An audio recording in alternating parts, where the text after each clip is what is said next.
Hello friends, स्वागत है आप सभी का आपके अपने यूट्यूब चैनल पे जिसका नाम है वीए क्लास। तो अभी जो व्यूअर्स यहाँ पे नए हैं, मैं उन्हें रिक्वेस्ट करना चाहता हूँ कि प्लीज़ चैनल को सब्सक्राइब करें और साथ में दिए गए बेल आइकन को भी दबाएं ताकि आप तक नए नए वीडियो की नोटिफिकेशन पहुँच सके। तो आज हम देखेंगे कि शब्द विचार और शब्द के भेद। अभी देखेंगे शब्द विचार परिभाषा। एक या अधिक वर्णों से बनी हुई स्वतंत्र सार्थक ध्वनि शब्द कहलाता है। जैसे वर्ण से निर्मित शब्द न, नहीं, वह और अनेक वर्णों से निर्मित शब्द कुत्ता, शेर, कमल, नयन, प्रसाद, सर्वव्यापी, परमात्मा। उसके बाद शब्द के भेद देखेंगे। व्युत्पत्ति यानी कि बनावट के आधार पर शब्दों के भेद।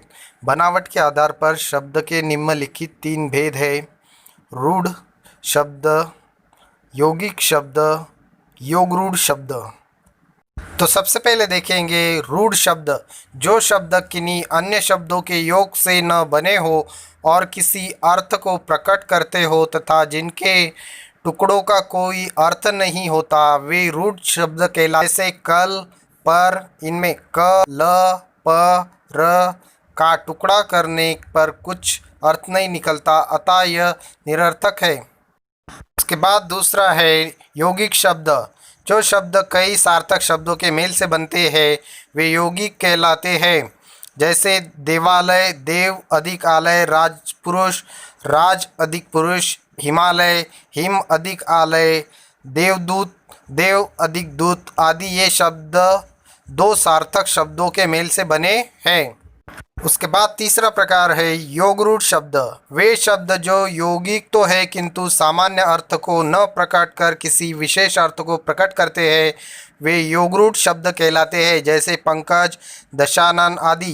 पंकज, पंक अधिक ज, कीचड़ में उत्पन्न होने वाला, सामान्य अर्थ में प्रचलित न होकर कमल के अर्थ में रूढ़ हो गया है, अतः पंकज योगरूढ़ शब्द है। इसी प्रकार दस, दस आनन मुख वाला रावण के अर्थ में प्रसिद्ध है। उसके बाद देखेंगे उत्पत्ति के आधार पर शब्दों के भेद।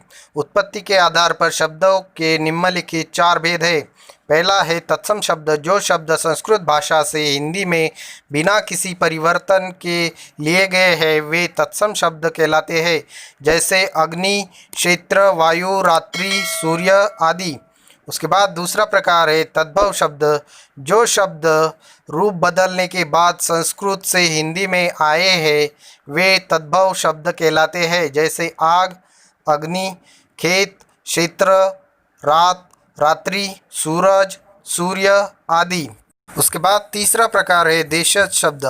जो शब्द क्षेत्रीय प्रभाव के कारण परिस्थिति व आवश्यकता अनुसार बनकर प्रचलित हो गए हैं वे देशज शब्द कहलाते हैं। जैसे पगड़ी, गाड़ी, थैला, पेट, खटखटाना आदि। उसके बाद चौथा प्रकार है विदेशी या विदेशी शब्द। विदेशी जातियों के संपर्क से उनकी भाषा के बहुत से शब्द हिंदी में प्रयुक्त होने लगे हैं। ऐसे शब्द विदेशी अथवा विदेशी शब्द कहलाते हैं। जैसे स्कूल, अनार, आम, कैंची, अचार, पुलिस, टेलीफोन, रिक्शा आदि। ऐसे कुछ शब्द विदेशी शब्दों की सूची नीचे दिए जा रही है। तो सबसे पहले देखेंगे अंग्रेजी शब्द जो हिंदी में इस्तेमाल किए जाते हैं। वो है college, pencil, radio, television, doctor, letter box, pen, ticket, machine, cigarette, cycle, बोतल आदि। उसके बाद दूसरे देखेंगे फारसी शब्द जो हिंदी में इस्तेमाल किए जाते हैं। वो है अनार, चश्मा, ज़मींदार, दुकान, दरबार, नमक, नमूना, बीमार, बर्फ़, रुमाल, आदमी, चुगलखोर, गंदगी, चापलूसी आदि। उसके बाद अरबी शब्द जो हिंदी में इस्तेमाल किए जाते हैं। औलाद, अमीर, कत्ल, कलम, कानून, खत, फ़कीर, रिश्वत, औरत, कैदी, मालिक, गरीब आदि। उसके बाद तुर्की के जो शब्द है वो हिंदी में इस्तेमाल किए जाते हैं। कैंची, चाकू, तोप, बारूद, लाश, दरोगा, बहादुर आदि। उसके बाद है पुर्तगाली शब्द जो हिंदी में इस्तेमाल किए जाते हैं। अचार, अल्पिन, कारतूस, गमला, चाबी, तिजोरी, तौलिया, फीता, साबुन, तंबाकू, कॉफ़ी, कमीज़ आदि। उसके बाद है फ्रांसीसी शब्द जो हिंदी में इस्तेमाल किए जाते हैं। पुलिस, कार्टून, इंजीनियर, कर्फ्यू, बिगुल आदि। चीनी शब्द जो हिंदी में इस्तेमाल किए जाते हैं, तूफान, लीची, चाय, पटाखा आदि। यूनानी शब्द जो हिंदी में होते हैं, टेलीफोन, टेलीग्राफ, एटम, डेल्टा आदि। जापानी शब्द है रिक्शा आदि। उसके बाद देखेंगे हम प्रयोग के आधार पर शब्द के भेद। प्रयोग के आधार पर शब्द के निम्नलिखित 8 भेद है। 1 संज्ञा, 2 सर्वनाम, 3 विशेषण, 4 क्रिया, 5 क्रिया विशेषण, 6 संबोध बोधक, 7 समुच्चय बोधक, 8 विस्मयादि बोधक। इन उपर्युक्त 8 प्रकार के शब्दों को भी विकार की दृष्टि से 2 भागों में बांटा जा सकता है। पहला है विकारी शब्द, दूसरा है अविकारी शब्द। पहला विकारी शब्द, जिन शब्दों का रूप परिवर्तन होता रहता है वे विकारी शब्द कहलाते हैं। जैसे कुत्ता, कुत्ते, कुत्तों, मैं, मुझे, हमें, अच्छा, अच्छे, खाता है, खाती है, खाते हैं। इनमें संज्ञा, सर्वनाम, विशेषण और क्रिया विकारी शब्द है। दूसरा प्रकार है अविकारी शब्द, जिन शब्दों के रूप में कोई परिवर्तन नहीं होता है वे अविकारी शब्द कहलाते हैं।